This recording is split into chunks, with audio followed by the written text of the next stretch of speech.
শেখ শাহজাহানের বিরুদ্ধে সিবিআই মামলার অন্যতম সাক্ষী ভোলানাথ ঘোষের গাড়িতে ধাক্কা মেরেছিল একটি ট্রাক। ওই হামলায় মারা গিয়েছিলেন ভোলানাথের ছোট ছেলে। ঘটনার পর থেকেই পলাতক ছিল ট্রাক চালক। এবার পুলিশের জালে ওই খুনের ঘটনার মূল অভিযুক্ত চালক আলিম মোল্লা।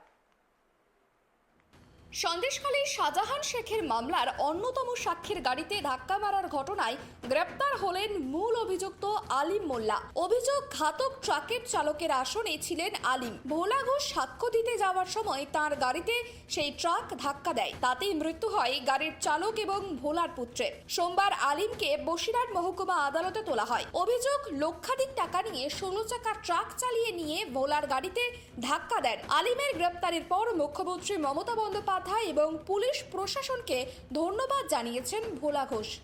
করছি যে রাজ্য প্রশাসন আমার দুর্ঘটনা বা আমার মৃত্যুর কারণ যে ব্যক্তি ছিল, যার নাম এফআইআর আছে, তাকে গ্রেপ্তার করেছে। তার জন্য আমি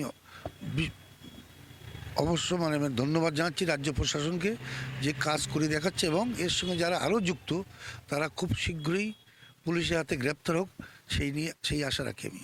রাজ্যের পুলিশ প্রশাসন, আমার বসিরহাট জেলা পুলিশ প্রশাসন, পুলিশ মন্ত্রী মমতা বন্দ্যোপাধ্যায়, আমার মুখ্যমন্ত্রী মমতা বন্দ্যোপাধ্যায়কে আমার প্রণাম রইল।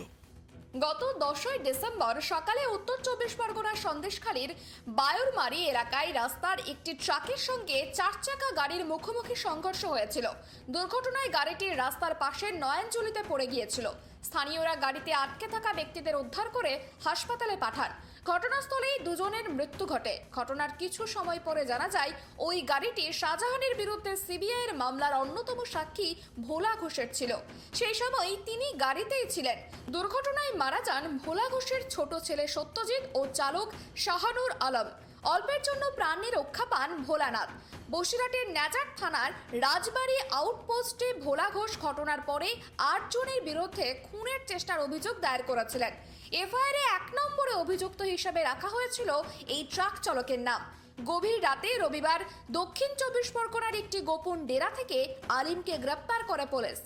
সিরাজুল মিস্ত্রির রিপোর্ট, কেটিভি বাংলা, বসিরহাট।